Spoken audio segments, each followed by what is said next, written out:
This is fly fishing guide Neil Luehring from Anglers Covey. We're back to kind of the second part of what we talked about last time with the Palmer tied flies. What I'm going to do is I'm going to teach you how to take that Palmer fly and turn it into an Elk Hair Caddis like this in this video. So basically, an Elk Hair Caddis is a Palmer tied fly with a wing, Elk Hair wing sitting on top of it. So I'm going to show you the way that I tie mine. So what you're going to see is the way it goes, the ones that go in my box, how I do them. Or if I tie them commercially, it's how I do it as well. But it's not necessarily the traditional trough type of elk hair, but it's pretty close. So I'll talk about a couple little differences as I tie the fly and show you, or explain to you why I do what I do. So first thing I'm going to do is I'm going to use a charcoal gray here.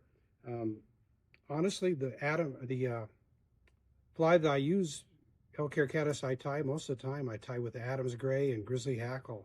I use that about 90% of the time for my caddis patterns. It seems to just work really, really well. So this is iron gray, 8/0 unithread that I'm using right here. I'm going to use Adams Gray superfine dubbing for the body on it. I like the synthetics. You could use muskrat fur if you wanted to use a natural fur for this too.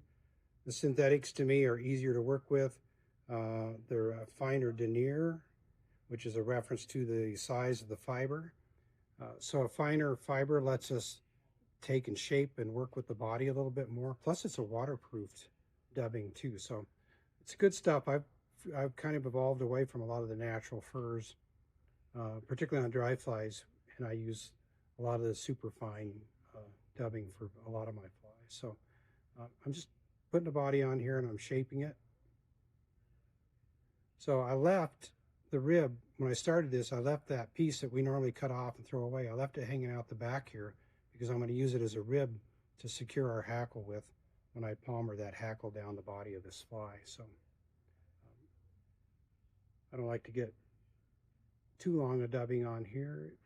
You want to keep that bobbin shorter to the hook so that you can control it better and manage things a little better. You can always add a little more dubbing if you need to. Start at that common point where the thread is there. I'm going to wrap this up and I'm going to build the taper in this body as I come forward. Make it look kind of buggy, like an insect's body. I think buggy is the technical term for that. All right, so we're going to add a little more dubbing here.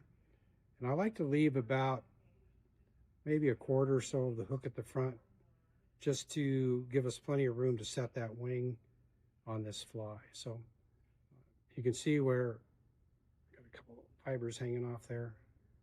They won't be there long.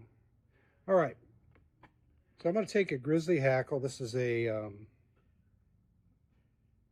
hackle from a whiting saddle that I'm going to use here. I'm going to wrap this, I'm going to palmer it on this body. Now when I tied the Palmer fly, if you remember, I started the fly and I tied a little collar on there, tied it off, and then I palmered it down the body. With these, you don't want to tie that collar on there because we got to leave that room to put the wing at the head of the fly. So this time I'm going to basically, again, put the shiny side down because I want the fibers to point towards the rear of the hook when we tie it in. Got a little bit of a long stem I'm going to clip out of there. All right, a couple of good wraps to tie it in. I'm going to start this. I'm going to start wrapping and I'm going to bring it behind the thread with that first wrap. I'm going to put about 5 good wraps down the body here like that. And I'll push that rib over to where I can grab it, hopefully, like so. And then I'm going to tie that feather off. I'm going to do 2 good wraps right there at the very beginning or at the very rear of the body. And I'm going to come forward and I'm going to crisscross across each one of those wraps with the thread to secure that hackle throughout the body of the fly. Now, the trough pattern, the original pattern, he uses wire. Never made a lot of sense to me to use wire on a dry fly hook because it's weight. This is not weight. You can take a lot of these little threads and it's amazing how strong they are. If you take them and you pull a piece of the thread and you pull a piece of the wire will break before the thread does. and it's not as slick as the wire either. So that's why I started doing this. Plus, I've disguised it in there with the color. It matches the body pretty well, so it kind of hides in the body of the fly as we tie it. So that's why I do mine that way. Probably the trickiest part, the part that most people have a problem with in tying these flies, is the elk hair itself. So you want to use, what I did was I cut a clump of hair here, and what I'm going to do is I'm going to pinch it by the tips with my left hand, and I'm going to take my right hand, and I'm going to pull all that soft fuzzy stuff out of there, and I'm going to take my finger and I'm going to knock a bunch of this smaller hair and stuff out of there. Now, notice how I kind of roll my fingers back just to kind of open that up.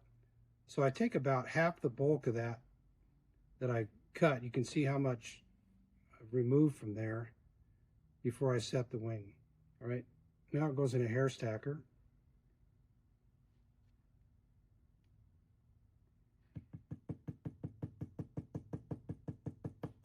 It's a great way to make the dog bark. All right. And we're going to pull this hair out of here.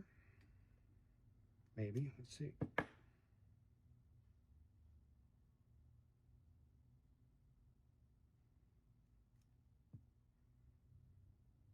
All right, so we stacked the hair. We got nice even tips on it here. I always set the wing. I want it about a third of the body past the bend of the hook is usually what I do with mine.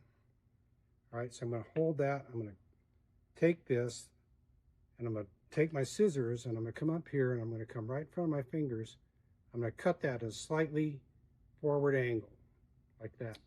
So you can see how I've angled that cut right there. You can play with that angle just a little bit till you get it right. This one's maybe a little bit too steep. And I'm going to take that, I'm going to pinch. You notice how high in my fingers I'm holding the material there, right? When you do that soft loop type of technique, if you do that and you pinch the hook too, then you've got a flat surface for that thread so things don't pull off on one side or the other for you. All right, so we're going to set that 2 or 3 good solid wraps there. Check it for length. Maybe a touch shorter than I like it to be. Let's move it back just a touch.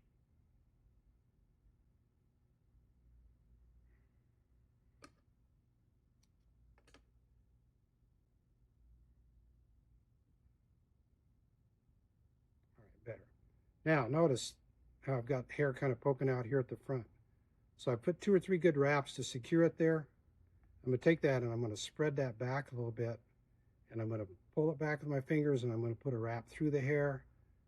Do it again. I'm going to spiral out through that hair too.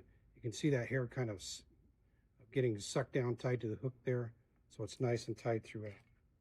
All right, now we're going to tie out the whip finish to tie it off.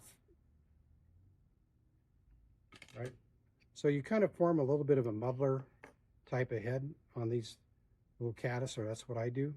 Right, I'll take my scissors sometimes, come in from the side. I can trim and shape that head a little bit if I want to. I don't like it to be too big on there. All right, we're going to clip our hackle out. There's our Elk Hair Caddis. So this fly is a really durable fly, and it is tied, when you tie it with the wire, it's very durable too.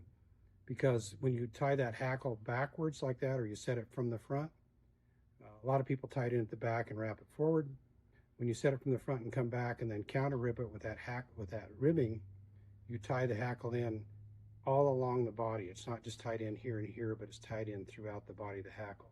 If you think about almost dry flies, what the first thing to go bad on them is usually the hackle. So adds a lot of durability to your fly.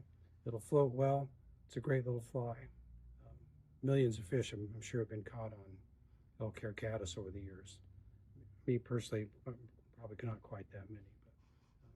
But anyway, I hope you get a chance to tie a few, stick them in your box. I tie them in gray with the grizzly hackle. I like to tie them in olive with the brown hackle. And I'll tie some of them in yellow with the grizzly, and some of them with yellow with like a badger hackle on them too. Good fishing to you.